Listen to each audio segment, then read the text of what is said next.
Hello everyone, আজকে আমরা কথা বলবো অ্যালবার্ট কামুসের ফেমাস একটি নোভেল যেটার নাম দি আউটসাইডার। এটার ব্রিফ সামারি, অ্যানালাইসিস, তারপর থিমস, থিওরিজ, সিম্বলিজম, কিভাবে এটাকে লিখলে এক্সামে ভালো মার্কস পাবো সেই ব্যাপারটা নিয়ে কথা বলবো, এবং একটা মডার্ন পার্সপেক্টিভ যে মুসলিম উইমেনদেরকে কিভাবে পোর্ট্রে করা হয়েছে এখানে, কিংবা অ্যারাবিয়ান মুসলিম পিপলদেরকে কিভাবে এখানে রিপ্রেজেন্ট করা হয়েছে সেই ব্যাপারটাও এখানে দেখবো। সো মূলত এই নোভেলটা বিভিন্ন ভাষায় পাবলিশ করা হয়। দ্যাটস ওয়াই এটার বিভিন্ন জায়গায় বিভিন্ন ধরনের টাইটেল আছে। বাট ইউকেতে যখন পাবলিশ করা হয় এর টাইটেল দেওয়া হয় দি আউটসাইডার, আর যখন ইউএসএ তে এটা পাবলিশ করা হয় এটা টাইটেল দেওয়া হয় দি স্ট্রেঞ্জার। সো আপনার কোশ্চেনে যখন যেই টাইটেলটা ইউজ করা হবে, দি আউটসাইডার অথবা দি স্ট্রেঞ্জার, যেই টাইটেলটা ইউজ করা হবে আপনি ওইটাই আনসার স্ক্রিপ্টে লিখবেন। ব্রিফলি যদি আমরা এই গল্পটা দেখতে চাই তাহলে প্রথমেই চলে আসে যে একটা পার্সন যার নাম মিয়ারসো। সে সোসাইটি থেকে এলিয়েনেটেড, আইসোলেটেড, সে টোটালি ডিসকানেক্টেড সোসাইটাল অথবা যে কালচারাল যে নর্মগুলো আছে সেগুলোকে সে রিজেক্ট করে। আর এটা প্রথম লাইনে আমরা বুঝতে পারি যে একটা শকিং লাইন দিয়ে শুরু হয় নোবেলটা। এখানে যেমন হচ্ছে বলা আছে যে তার মা কবে মারা গেছে সেটা বলতে পারতেছে না, হয়তো 2 দিন আগে, হয়তো অথবা ইয়েস্টারডে মারা গেছে। সো তার মা একটা বৃদ্ধাশ্রমে ছিল, যেহেতু মিয়ারসো অনেক ব্যস্ত ছিল তার জব নিয়ে এবং সে বেশি সময় দিতে পারতো না, তার মায়ের অনেক বয়স হয়েছে, সে তার মাকে বৃদ্ধাশ্রমে রেখে আসে। ম্যানেজার যখন মিয়ারসোকে জানায় যে তার মা মারা গেছে, সো এটা তার মনের মধ্যে কোনো রকম ইফেক্ট ক্রিয়েট করে না, কিংবা ওই যে গ্রিফ থাকে কিংবা দুঃখ বেদনা এই ব্যাপারগুলো পোর্ট্রে করে না, এটা তার কাছে কিছু মিনিং ক্রিয়েট করে না। মানুষের জন্ম হয়েছে, মৃত্যু হবে, এটা স্বাভাবিক। সো সে খুব নর্মালি এগুলোকে হ্যান্ডেল করে। সো এরপরে চলে যায় যে ফিউনারেল সিন। সো মূলত এটার 2টা পার্ট আছে। একটা হচ্ছে ফার্স্ট পার্টে সবচেয়ে বেশি আমরা ইমফোসিস দিব হচ্ছে ফিউনারেল সিন, আর সেকেন্ড পার্টে আমরা বেশি ইমফোসিস দিব হচ্ছে দ্য ট্রায়াল সিনে। এই দুটার উপরেই মিড এবং ফাইনালে কোশ্চেন হয়। সো ফিউনারেল সিনে যাওয়ার পর আমরা দেখতে পাই যে সে বুঝতে পারতেছে না সে কেমন রিয়েক্ট করতে হবে, কিংবা ইতস্তত বোধ করতেছে, মাঝে মাঝে তার কফি খাওয়ার ইচ্ছা করতেছে, স্মোক করার ইচ্ছা করতেছে, বাট ওখানকার লোকজন কিন্তু সেটা ভালোভাবে নিচ্ছে না। ইভেন হচ্ছে সে যে কান্না করতেছে না, ইভেন তার মায়ের হচ্ছে মুখে পর্দা দেওয়া যে ছিল, মানে কাপড় যে দেওয়া থাকে মরার পর, তারপর ওই যে ওখানে কিপার ছিল যে হচ্ছে মুখের কাপড়টা সরাই দিয়ে দেখাচ্ছিল বারবার। সো তারাও খুব শকড হয় যে মিয়ারসো দেখতে চায়নি, রিজেক্ট করে সে দেখতে চায় না। আবার মিয়ারসো অবাক হয় যে তার মা রিলিজিয়াস মতো ফিউনারেলটা চাচ্ছিল, মৃত্যুর আগে বলে গেছিল। বাট সেখানে সারপ্রাইজড হয় এই জন্য, যার কারণ হচ্ছে যে মিয়ারসো জানতো যে তার মা রিলিজিয়াস পার্সন ছিল না, তাহলে কেন ফিউনারেলটা হচ্ছে রিলিজিয়াস মতো করা হবে। তারপর হচ্ছে সেটিংটা, মূলত ফার্স্ট সেটিংটা ছিল মিয়ারসো যেখানে বিলং করে, সেটা হচ্ছে কলোনিয়াল আলজেরিয়াতে, মানে ফ্রেঞ্চরা রুল করতেছিল ওই সময়। এরকম একটা সিচুয়েশনের গল্পটা লেখা, ব্যাকগ্রাউন্ডটা এটা নিয়ে। দ্যাট মিনস আপনি বুঝতেই পারতেছেন যে এখানে পোস্ট কলোনিয়ালিজম থাকতে পারে, কিংবা কলোনিয়ালিজম ছিল। ইভেন হচ্ছে তার মধ্যে যে ওই যে লস অফ আইডেন্টিটি, মডার্ন যে প্রবলেমগুলো ছিল, যে আমরা এক্সিস্টেন্সিয়াল ক্রাইসিস নিয়ে ঘুরবো, এই ব্যাপারগুলো এখানে রিপ্রেজেন্ট করে। এরপর ফিউনারাল সিনের পর কি পরের দিন চলে আসে সি বিচে, তার রিল্যাক্সেশনের দরকার আছে। এরপর কি হয়, ম্যারি নামের তার অফিস স্টাফ ছিল, তার সাথে খুব দেখা হয়, পরিচয় হয়, ফিজিক্যাল রিলেশনশিপ ছিল তাদের, ফিজিক্যাল রিলেশনশিপ হয়। এরপর কি তারা ফিল্ম দেখে, একটা কমেডি ফিল্ম দেখে। এরপর কি ম্যারি খুব অবাক হয় পরের দিন যখন সে দেখে যে ওই যে মর্নিং যে টাইগুলো থাকে, যে ফিউনারেল যে টাইগুলো পরে, এটা দেখে অবাক হয়। তারপর সে আস্ক করে, বলে যে তার মায়ের ফিউনারেল ছিল। সে খুব শকড হয় যে মায়ের ফিউনারেল, তারপর সে আসে কমেডি ফিল্ম দেখতেছে কিংবা এনজয় করতেছে সি বিচে। হ্যাঁ, এই ক্ষেত্রে ম্যারি খুব শকড হয়। এরপর চলে আসে আস্তে আস্তে কিন্তু ম্যারি তার উপর উইক হতে থাকে, তার মধ্যে ভালোবাসা বাড়তে থাকে। এইদিকে রেমন নামের একজন নেইবার ছিল, সালোমানো, তারপর তার ডগ, এরাও নেইবার ছিল। অনেকগুলো এরকম সিনারিও আসবে। মূলত আসে হচ্ছে রেমন নিয়ে। রেমনের ওয়াইফ ছিল হচ্ছে আরাবিয়ান একজন মুসলিম উইমেন। সো সে কি করে, রেমন ভাবতো যে সেই ওই মহিলা হচ্ছে অন্য কোনো পুরুষের সাথে অবৈধ সম্পর্ক রয়েছে, এটা নিয়ে সে সবসময় একটা মানে দুশ্চিন্তায় ছিল, টেনশনে ছিল। এরপর মিয়ারসোর সাথে ভালো যখন বন্ধুত্ব হয়ে যায়, মিয়ারসো তাকে বলে যে বুদ্ধি দেয় একটা সময় যে তাকে একটা লেটার লিখে দিবে। ওই লেটারটা দেওয়ার পরে হচ্ছে যখন ভালো মন্দ লেখা থাকবে, ভালোবাসার কথা লেখা থাকবে, ইভেন হচ্ছে যখন তার ওয়াইফ আসবে, হ্যাঁ, তারপর তাদের ওই যে ফিজিক্যাল রিলেশনশিপের পর কি করবে, তারপর দিন তাকে মারবে। সো এটা আবার টিকি এক্সিকিউট করার পর কি হয়, পুলিশ এসে নিয়ে যায়, রেমনকে ধরে নিয়ে যায়। রেমনের পক্ষে তারপর কথা বলে হচ্ছে মিয়ারসো, তাদের বন্ধুত্ব আরো ভালো হয়ে যায়। তারপর একটা সময় কি সেকেন্ড পার্টে আমরা দেখতে পারি যে রেমন কি করে, তাদেরকে মিয়ারসোকে বলে যে হচ্ছে তার একটা বন্ধু আছে, তার নাম হচ্ছে ম্যাসন, তার একটা সি বিচের পাশে বাসা আছে, ওখানে যে তারা ভ্যাকেশনটা কাটাতে পারে। এরপর মিয়ারসো ম্যারিকে নিয়ে যায়, সেখানে ম্যারি সহ যায়, তারা 3জন মিলে যায় ওখানে। ম্যাসনের ওয়াইফ ছিল, তারা খুব সুন্দর এনজয় করে। কিন্তু একটা বাই দ্য ওয়ে একটা সময় রেমন্ড লক্ষ্য করে যে 2জন আরাবিয়ান মানুষ তাদেরকে ফলো করতেছে বারবার। রেমন্ডের ওয়াইফের ভাই ছিল, যেহেতু রেমন্ড তার ওয়াইফকে মারছে, তো এটা প্রতিশোধ নেওয়ার জন্য ওই 2জন মানুষ অস্ত্র শস্ত্র নিয়ে তাদেরকে ট্র্যাক করতেছিল। মিয়ার্সও যে ডিসকমফোর্ট ফিল করতেছিল, ফিজিক্যাল ডিসকমফোর্ট, এই ব্যাপারটা বারবার রিপ্রেজেন্ট করতেছিল, কারণ সান ছিল ভার্টিক্যাল, খুব গরম ছিল অতিরিক্ত, সে ওটা সহ্য করতে পারতেছিল না। এবং এরপরে একটা সিন চলে আসে যে সময় হচ্ছে আবার ওই দুজন মানুষ কনফ্রন্ট হয়। এরপর কি মিয়ার্স কি করে, 5 বার শুট করে একজনকে, সে মারা যায়। এরপর জেলখানে নিয়ে যায়, ট্রায়াল সিন শুরু হয়, যেখানে সোসাইটাল এক্সপেকটেশন, ট্রায়াল সিনটা অনেক সিম্বলিক। সো সোসাইটি কি করে, তাকে খারাপভাবে রিপ্রেজেন্ট করে, ইনহিউম্যান পোর্ট্রে করে। বাট এখানে কিন্তু আপনি ডিরেক্ট বলতে পারবেন না যে মিয়ার্স অনেক ইনহিউম্যান ছিল, পাশবিক ছিল। বাট আপনি এখানে বলতে পারেন যে সোসাইটি তাকে দেখতে হবে, কিন্তু মিয়ার্স কিন্তু নিজের দিক থেকে ঠিক ছিল, অথেন্টিক ছিল। সো ট্রায়াল সিনে অনেক কিছু হয়, এরপরও কিন্তু সে কি নিজের যে অথেন্টিসিটি কিংবা ইন্ডিভিজুয়ালিটি, এটাকে কিন্তু সে বজায় রাখে শেষ পর্যন্ত, শেষে মৃত্যু হয়, গল্প এখান থেকেই শেষ। এখন আমরা চলে আসি এই গল্পে মূলত আপনাদেরকে কোন বিষয়গুলো ফোকাস করতে হবে আর বুঝতে হবে। যেমন এখানে এই 4টা জিনিস যদি আপনি পড়েন, তাহলে মূলত যে আমাদের যে গল্পটা সুন্দর করে অ্যানালাইসিস করা যায়। এটা হচ্ছে এক্সিস্টেন্সিয়ালিজম, এলিয়েনেশন অথবা আইসোলেশন, অ্যাবসার্ডিটি অথবা অ্যাবসার্ডিজম, আর এটা হচ্ছে নাইলিজম। সো এক্সিস্টেন্সিয়ালিজম কি? এক্সিস্টেন্সিয়ালিজম হলো মূলত আপনি পৃথিবীতে আসছেন, আপনার কোনো ইনহেরেন্ট কোনো মিনিং ছিল না, আপনি পৃথিবীতে আগে এক্সিস্ট করেন, আপনার অস্তিত্ব ক্রিয়েট হয়, তারপর আপনি মিনিং খুঁজে নেন, আপনার কাছে ফ্রিডম আছে, আপনি যে কোনো কিছু আপনি করতে পারেন, আপনার লাইফের পারপাস, আপনি ডাক্তার হইতে পারবেন, ইঞ্জিনিয়ার হইতে পারবেন, খেলোয়াড় হইতে পারবেন, রিসার্চার হইতে পারবেন। It all up to you যে আপনি কিভাবে আপনার লাইফটাকে পোর্ট্রে করবেন, আপনি কিভাবে আপনি কি করতে চান, সেটা হচ্ছে এটা আপনার উপরে। আপনি কিভাবে আপনার লাইফের মিনিং খুঁজে পাবেন, কিংবা আপনি আপনার যে অস্তিত্ব আছে, কেন অস্তিত্ব আছে, এই যে সার্চ অফ মিনিং, এই ব্যাপারগুলো চলে আসবে এক্সিস্টেন্সিয়ালিজম। সো এরপরে চলে আসে যে এলিয়েনেশন অথবা আইসোলেশন। এলিয়েনেশন এবং আইসোলেশনের মধ্যে হচ্ছে আমরা বুঝতেই পারতেছি যে এলিয়েনেশন অনেকভাবে হয়। এলিয়েনেশন বলতে যে ডিসকানেকশন, আপনি সবকিছু থেকে ডিসকানেক্ট হয়ে গেছেন, আপনি লাইফে কোনো কিছু মজা পাইতেছেন না, পারপাস খুঁজে পাইতেছেন না, কেন পৃথিবীতে আসলাম, কেন কন্টিনিউয়াস আমি কাজ করতেছি, কেন আমি জব করতেছি, কেন আমি লেখাপড়া করতেছি, এই যে মিনিংটা খুঁজে পাচ্ছেন না, এটা এলিয়েনেশন অথবা আইসোলেশন। ওই যে ডিসকানেক্ট হয়ে গেছেন আপনি সোসাইটি থেকে। শুধু এলিয়েনেশন সোসাইটির সাথেই ডিসকানেক্টেড হয় না, এলিয়েনেশন অনেকভাবে হয়, যেমন সেলফ এলিয়েনেটেড। আমার লাইফটা আমি ভালো লাগতেছে না, হয়তো আপনি একজন সুপারস্টার, কিন্তু আপনি আপনার লাইফটাকে এনজয় করতেছেন না, সেলফ এলিয়েনেটেড হয়ে যাচ্ছেন। সোসাইটি থেকে এলিয়েনেটেড কিভাবে হয়? যেমন হচ্ছে মিয়ার্সের ক্ষেত্রে যদি আমরা দেখি, ফিউনারাল সিনে কিভাবে এলিয়েনেটেড হয়ে গেছে, মানুষের সাথে কিভাবে অ্যাক্ট করবে, ফিউনারালে কিভাবে অ্যাক্ট করবে, ট্রায়াল সিনে কিভাবে রিয়েক্ট করতে হয়, কিংবা হচ্ছে কিভাবে অ্যাক্ট করতে হয়, সোসাইটি কি চায়, মানুষ কি চায়, সেগুলো সে তো আক্কাই করতেছে না। সো সোসাইটি থেকে এলিয়েনেটেড। সে কিন্তু ওয়ার্ক থেকেও এলিয়েনেটেড হয়। এখানে ওয়ার্ক থেকে কিভাবে এলিয়েনেটেড হয়? তাকে প্রমোশন দেওয়া হয়, প্যারিসে যাওয়ার একটা অফার আসে, বস তাকে বলে যে প্যারিসে যাওয়া, বেটার লাইফ পাবা। বাট সে কি করে, না আমার দরকার নাই, আমি এরকম লাইফ নেই, আমি আমার লাইফে হ্যাপি আছি, আমি যেটা করতেছি এটাই আমার কাছে অনেক কিছু। আমার কাছে প্যারিসে যাওয়া যেরকম, এখানে থাকাও সেরকম। আমার কাছে কোনো লাইফের ওরকম কোনো কিছু মিনিং ক্রিয়েট করে না। সো ওয়ার্ক থেকেও কিন্তু সে এলিয়েনেটেড। তারপর রিলেশনশিপ থেকেও এলিয়েনেটেড। তার মা মারা গেছে, তারপর তার চোখে পানি আসলো না, কষ্ট পাইলো না, গ্রিফ ফিলিংসটা আসতেছে না। তারপর কি ম্যারি এত ভালোবাসে তাকে, তারপর সে শুধু ওই ফিজিক্যাল রিলেশনশিপটাই চায়, সে কিন্তু ম্যারিকে সেভাবে ভালোবাসতেছে না। এরপর কি আসলো? Religious alienation. রিলিজন এলিয়েনেশনটা কিভাবে আসে? যে শেষ পর্যন্ত যখন চ্যাপলিন তাকে প্রেশার করতেছে, প্রসিকিউটর প্রেশার করতেছে যে রিলিজিয়াস ক্রিশ্চিয়ানিটিতে কনভার্টেড হয়ে যাও, তাহলে তুমি লাইফের মিনিং পাওয়া, কিংবা এটা হওয়া উচিত সবার, ম্যান্ডেটরি একজন হিউম্যান বিং হিসেবে।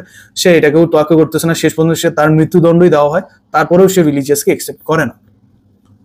সো এলিয়েনেশন কিন্তু এইভাবে 5-6 ভাবে আপনি এখানে ডেসক্রাইব করবেন। এরপর চলে আসি হচ্ছে অ্যাবসার্ডিটি। এলিয়েনেশন থেকে মাস্ট কোশ্চেন আছে, মিডে তো আসবেই হয়তো। এবার আসি অ্যাবসার্ডিটি, এখানে কিভাবে আসে? অ্যাবসার্ডিজম হচ্ছে যে আপনি এই যে ইন সাইলেন্ট ওয়ার্ল্ড অথবা ইনডিফারেন্স ওয়ার্ল্ড আছে, এই ইনডিফারেন্স অথবা সাইলেন্ট ওয়ার্ল্ড বলতে এই পৃথিবী আপনাকে কখনো মিনিং খুঁজে দিবে না। এই পৃথিবী আপনাকে বলবে না যে আপনি ডাক্তার হন, আপনার মধ্যে পটেনশিয়াল আছে, আপনাকে কখনো বলবে না যে আপনি ইঞ্জিনিয়ার হন কিংবা আপনি বিজনেসম্যান হন। সো এই ইনডিফারেন্স বা সাইলেন্ট ওয়ার্ল্ডে আপনি যখন মিনিং খুঁজে পাবেন না, এগুলোর মধ্যেও যখন আপনি একটা মিনিং নিজের মতো করে ক্রিয়েট করে নেবেন, আর তারপর আপনার লাইফটাকে লিড করবেন উইথাউট কি মৃত্যুবরণ করা, কিংবা সুসাইড করা, কিংবা গডের কাছে সারেন্ডার হওয়া, এগুলো না করে যখন আপনি নিজের মতো করে একটা মিনিং ক্রিয়েট করে নেবেন, দ্যাট মিনস এটা হচ্ছে অ্যাবসার্ডিজম। এটা মূলত হচ্ছে ওই যে অ্যালবার্ট কামুসের একটা টেক্সট আছে, যেটা হচ্ছে মিথ অফ সিসিফাস। এটার আদলে এই দা আউটসাইডারটা লেখা। সো আপনাকে মিথ অফ সিসিফাসটা এখানে মেনশন করতে হবে, ইভেন হচ্ছে এই গল্পটাকে কানেক্ট করতে হবে। মিথ অফ সিসিফাসে কি, একটা সিসিফাস নামে একজন কিং ছিল, যে কি কার্সড কিংবা পানিশড হয় গডের থেকে, যে কন্টিনিউয়াস একটা কাজ করবে। কি কাজ করবে? একটা বড় একটা পাথরের মতো তাকে হচ্ছে গড়িয়ে নিয়ে যেতে হবে হিলের পিকে। ওই পিক বা আপার লেভেলে যখন যাবে, ওই পাথরটা আবার পড়ে যাবে।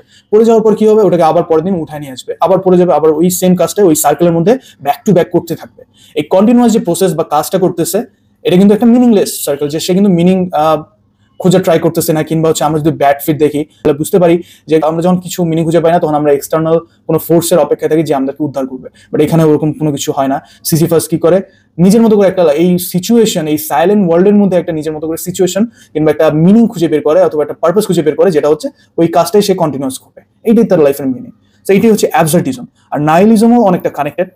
যে এই ইনডিফারেন্স কিংবা সাইলেন্ট ওয়ার্ল্ডের মধ্যে যখন আপনি মিনিং খুঁজে পাইলেন না, হুট করে একটা নিজের মতো করে মিনিং ক্রিয়েট করে নিলেন, আর যেটা নিয়ে যখন আপনি লাইফটা লিড করতেছেন, আপনি বেঁচে আছেন, বাট এটার জন্য আপনাকে সাফার করতে হচ্ছে। কেমন সাফার করতে হচ্ছে? যেমন মিয়ারসোর ক্ষেত্রে যদি আমরা দেখি, এটা নাইলিজমটা না আনলেও হয়, বাট আপনি নাইলিজমকে এখানে টেনে হেসে নিয়ে আসতে পারেন। মিয়ারসো কি করছিল, তার অথেন্টিসিটিটাকে সে হচ্ছে কি প্রায়োরিটি দিচ্ছে, ইমপ্রেসিভ করছে। এটাই তো লাইফের মিনিং। সে যেরকম আছে সে ওরকমই থাকবে। সো এটার জন্য কি সাফারিং হয় না, তার মৃত্যুদণ্ড হয়, মানুষ কি অনেক কিছু বলে, তাকে প্রেশারাইজড করে, সোসাইটাল এক্সপেকটেশন গুলো ফুলফিল করে না। তার ফলে কোর্টরুমের সিন, কোর্টরুমে আমরা বুঝতে পারি যে মানুষগুলো কিভাবে তাকে কথা বলছে কিংবা কিভাবে প্রেশারাইজড করতেছে ক্রিশ্চিয়ানিটিতে কনভার্ট করার জন্য। এটার জন্য কিন্তু সে কিন্তু সাফার হচ্ছে, আর আলটিমেটলি তার কিন্তু মৃত্যু ঘটে। নাইলিজমটা এখানে নিয়ে আসতে পারে। এরপর চলে আসি এই ব্যাপার, এই চারটা পড়লে আমাদের মোটামুটি সবকিছু কমপ্লিট হয়ে যাবে গল্পটার। এরপর চলে আসছি যে মেজর থিওরিজ কোনগুলোকে কানেক্ট করবেন। সো প্রথমেই জিন পল সার্ত্রের এই থিওরিটা মাস্ট নিয়ে আসবেন, যে সে বলছিল যে individuals are condemned to be free. মানে কি, ইন্ডিভিজুয়ালস হচ্ছে কি আমরা আগে এক্সিস্ট করি, এখানে পাশাপাশি আরেকটা তার পার্সপেক্টিভ নিয়ে আসবেন, যেটা হচ্ছে এক্সিস্টেন্স প্রিসিডস এসেন্স। মানে কি, আমরা আগে পৃথিবীতে এক্সিস্ট করি, তারপর আমাদের লাইফের মিনিং আমরা খুঁজে বের করি। পৃথিবীতে যদি আপনার অস্তিত্বই না থাকে, তাহলে তো আপনি মিনিং খুঁজে পাবেন না। আপনাকে পৃথিবীতে জন্মাইতে হবে, এক্সিস্টেন্ট আপনার একটা অস্তিত্ব থাকবে, তারপর আপনি কি বিভিন্ন মিনিং খুঁজে বের করবেন। আপনি ডাক্তার হইতে পারেন, ইঞ্জিনিয়ার হইতে পারেন, বিজনেসম্যান হইতে পারেন। আর আমরা কি condemn to be free, individuals are condemn to be free. That means আপনি আপনার লাইফের মিনিং, আপনার কাছে ফ্রিডম আছে, চয়েসেস আছে, আপনি আপনার লাইফের চয়েস গুলোকে, মিনিং গুলোকে পিক করতে পারবেন আপনার নিজের ওন ওয়েতে। এরপর আপনি আসবেন মার্টিন হেইডেগার কি বলছে, যে থ্রোনেস তার কনসেপ্ট আছে। এই কনসেপ্টে কি বলে, যে পৃথিবীতে আমরা কি ফেলে দেয়, আমাদেরকে থ্রো করে দেয়, গড আমাদেরকে ক্রিয়েট করে ফেলে দেয়। এরপর কি হয়, আমাদের যে এক্সিস্টেন্স হয়, এগুলো প্রত্যেকটা হচ্ছে কানেক্টেড থিওরি। পৃথিবীতে আসার পর কিন্তু আপনার মিনিংটা ক্রিয়েট করে নিলেন। এটা হচ্ছে থ্রোনেস একটা। তার কনসেপ্ট অনুযায়ী আমাদের লাইফে কোনো কিছুই প্রিডেস্টাইন না, কিংবা ইনহেরেন্ট আমাদের কোনো মিনিং নাই। আমরা নিজেদের মিনিংটা নিজেদের মতো করে ক্রিয়েট করে নিই। এরপর সিমোন দে বিওভর ওর আইডিয়া বলে কি, যে অথেন্টিসিটি থ্রেডেন্স অপ্রেসিভ সিস্টেম। মানে কি, অপ্রেসিভ সিস্টেম কোনটা? এই যে ট্রায়াল সিনে কি সোসাইটি কি চাচ্ছে, এক্সপেক্ট করতেছে যে সে ফিউনারাল সিনে কান্না করুক, এক্সপেক্ট করতেছে যে সে যে সেম ফিল করতেছে যে সে হত্যা করছে একজনকে, এটার জন্য সে কি কষ্ট পাক, সে ওই সিচুয়েশনটাকে মেনে নেক যে আমার এটা অপরাধ হয়ে গেছে। বাট সে কিন্তু বলছে যে আমি অপরাধ না, সে ডিসকমফোর্ট ফিল করছে, দ্যাটস ওয়াই এটা একটা আনইনটেনশনাল একটা সিচুয়েশন ঘটে গেছে। বাট সোসাইটি কিন্তু এই অপ্রেসিভ সিস্টেমে কিন্তু তাকে জোর করে চাপাই দিচ্ছে, না তোমাকে ক্রিশ্চিয়ানিটিতে কনভার্ট হইতে হবে, তুমি যেটা করছো এটা ঠিক করো নাই। সো এই ক্ষেত্রে কিন্তু সে এখন অথেন্টিসিটিটা যেহেতু বজায় রাখছে, এই জন্য কিন্তু এটা কিন্তু অপ্রেসিভ সিস্টেমের জন্য একটা থ্রেট। আমাদের সোসাইটি কি করে, কিছু কিছু নিয়ম কানুন দিয়ে রাখছে, যেমন হচ্ছে ফিউনারেলে গেলে কিভাবে আমাদেরকে কান্না করতে হবে, মানুষের জন্য কষ্ট ফিল করতে হবে, কোর্টের মধ্যে গেলে আমরা যে অপরাধ করছি এটাকে স্বীকার করতে হবে। সো এগুলো একটা নিয়ম কানুন আমাদেরকে সোসাইটি আমাদেরকে দিয়ে রাখছে, যেগুলোকে আমাদেরকে পালন করতে হবে তাদের ওই অপ্রেসিভ সিস্টেমটাকে বজায় রাখার জন্য। বাট আপনি যখন অথেন্টিক আছেন, আমি এগুলোকে টাইম দিই না, আপনারা যা ইচ্ছা করতে পারেন। মিয়ারসো যেরকম কাজ করছে, এটার ক্ষেত্রে কি হয়েছে, এটা কিন্তু একটা থ্রেড অপ্রেসিভ সিস্টেমের জন্য। আলটিমেটলি কি করে, তাকে কিন্তু পানিশমেন্ট হিসেবে মৃত্যুদণ্ড দেওয়া হয়। এরপর জিন পল সার্ত্রের ব্যাড ফেথকে নিয়ে আসবো। ব্যাড ফেথ হচ্ছে ওই যে দুইভাবে এখানে রিপ্রেজেন্ট করে। একটা হচ্ছে ব্যাড ফেথ মূলত যে ক্যাটালিস্ট হিসেবে কাজ করবে, কোনো একটা ইন্ডিভিজুয়াল ফোর্স তাকে হেল্প করবে। সো এখানে ইনডিরেক্টলি কিন্তু সেভাবে কিন্তু সে কিন্তু অথেন্টিক যে আছে সেটা কিন্তু প্রথম থেকেই বজায় রাখছিল। দ্যাট মিনস কিন্তু এখানে কিন্তু ওই যে আমরা কিন্তু সেরকম কোনো রকম ইন্ডিভিজুয়াল ফোর্স কিংবা একটা এক্সটার্নাল কোনো ফোর্স আমরা এখানে দেখতে পাই না। বাট আমরা যদি একটু ক্রিটিক্যালি অ্যানালাইসিস করি, এখানে কিন্তু মেটাফোর হিসেবে দি সানের ওই সূর্যকে কিন্তু আমরা এখানে একটা ক্যাটালিস্ট হিসেবে দেখতে পারি, এক্সটার্নাল ফোর্স যে তার লাইফটাকে চেঞ্জ করে দিছে। এই সূর্য যদি না থাকতো তাহলে কিন্তু ওই গরমটা পাইতো না, অনুভব করতো না, ফ্রাস্ট্রেটেড হইতো না, ডিসকমফোর্ট, ফিজিক্যাল ড্যামেজ হইতো না, ফিজিক্যাল ডিসকমফোর্ট ফিল হইতো না, যার ফলে কিন্তু সে ওরকম একটা আনকনসিয়াস একটা ওই অ্যাটেম্পট নিত না যে কাউকে হত্যা করে দিবে। সো ব্যাড ফেথকে এখানে আমরা আরেকভাবে আনতে পারি, যে এখানে যেমন মিয়ারসো কি করছে, যে ইন্ডিভিজুয়ালিটিটাকে বজায় রাখছে। দ্যাটস ওয়াই কি সোসাইটাল যে এক্সপেকটেশন, সোসাইটি কিভাবে চায় মিয়ারসো অ্যাক্ট করুক, সেভাবে কাজ করে না। সো এইটাকে আপনারা ব্যাড ফেথ হিসেবে কানেক্ট করবেন। গড ইজ ডেড কিভাবে কানেক্ট করবেন? গড ইজ ডেড বলতে হচ্ছে পৃথিবীতে আমরা কি দেখি, যে আমরা যে লাইফের মিনিং খুঁজে পাচ্ছি না, আমরা ফ্রাস্ট্রেটেড হয়ে যাচ্ছি, আমাদের লাইফের মিনিং নিজেকে খুঁজে নিতে হচ্ছে। গড কিন্তু আসে আমাদেরকে কানে কানে বলে যাচ্ছে না যে আপনারা এই মিনিংটা খুঁজে বের করেন, আপনি এই কাজটা করেন, আপনার লাইফের পারপাস এটা কিন্তু গড আসে আপনাকে বলে না। সো গড এখানে কিন্তু একদম নিস্তব্ধ, অথবা God is silent. So Friedrich Nietzsche কনসেপ্টে কিন্তু এটাই প্রকাশ পায়। সো এটা কানেক্ট করবেন যে মিয়ারসো হয়তো এরকম কিছু ভাবছে যে গড তো আসে আমার হেল্প করতেছে না, সো আমার রিলিজিয়াস দরকার কি, আমার লাইফে যা যা মিনিং ক্রিয়েট করা লাগে সব তো আমি নিজেই করতেছি, সো গডের দরকার কি। সো এখানে আপনি এই কনসেপ্টটাকে কানেক্ট করবেন। এরপর চলে আসি হচ্ছে জ্যাকুইজ দেরিডা। সে বলছে কি, meaning is never fixed. Meaning কখনো হচ্ছে ফিক্সড না। মানে তার হচ্ছে একটা কনসেপ্ট আছে যে ডিকনস্ট্রাকশন থিওরি, এটা হচ্ছে মডার্ন একটা থিওরি। আমরা আগে কি ভাবতাম, পাস্টে যদি 90s এর আগে আমরা দেখতাম, আমরা সবসময় কিন্তু একপাক্ষিক চিন্তা ভাবনা বেশি করতাম। কেমন করতাম? যেমন একটা আমরা যদি ফিল্ম দেখতাম, যে hero always right, villain always bad. So আমরা কিন্তু সবসময় নায়কের পক্ষ থেকে ভাবতাম। যেমন আমরা যদি মার্ভেল স্টুডিওর যদি আমরা থ্যানোসকে দেখি, থ্যানোস কিন্তু একটা ভিলেন, ইউনিভার্সাল ভিলেন। সো আমরা কিন্তু তার দিকটা যখন বিবেচনা করতেছি তখন দেখতেছি যে থ্যানোস রাইট, যখন আমরা হচ্ছে সুপার হিরোদের দিক থেকে ভাবতেছি তখন দেখতেছি সুপার হিরোরা রাইট। দুই পক্ষ কিন্তু ঠিক ছিল। সো আমরা কিন্তু এক পক্ষের উপর বিচার করে বিবেচনা করে কিন্তু আমরা একটা সিদ্ধান্তে পৌঁছাতে পারতেছি না। সো এখানে কিন্তু আমাদের মধ্যে দুইভাবে আমাদেরকে নোটিস করতে হবে। এটাই হচ্ছে ডিকনস্ট্রাকশন থিওরি। সো এক্সাক্ট কিন্তু কোনো মিনিং নেই।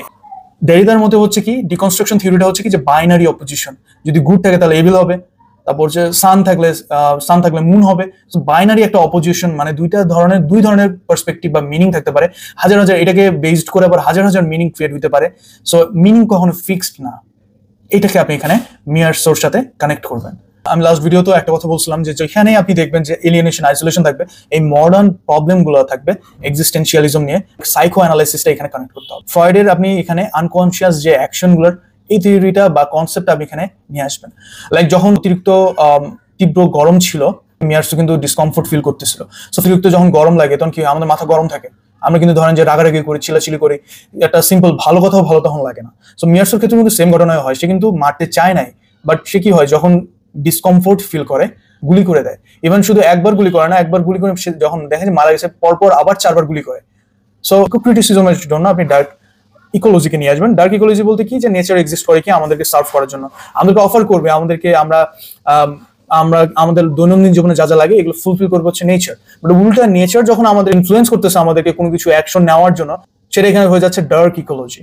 তো এবার চলে আসি যে কি কি কোটেশন আমাদেরকে দেখতে হবে। কোটেশনের ক্ষেত্রে ফার্স্ট লাইনের কোটেশনটা নিয়ে আসবেন গল্পের, তার মা কখন মারা গেছে সে জানে, এটা পারফেক্ট একটা এক্সাম্পল যে সোসাইটাল যে এলিয়েনেশন এটা এখানে রিপ্রেজেন্ট করে। তো আপনি এরপরের কোটেশনটা নিয়ে আসবেন যে তারা যে স্মোক করে কিপরের সাথে ফিউনারাল সিনে, এটা নিয়ে আসবেন যে তার কাছে কোনো মিনিং ক্রিয়েট করে না। তারপরে কোটেশন আনবেন যে I didn't look in marriage direction. এটা অনেক ইম্পর্টেন্ট।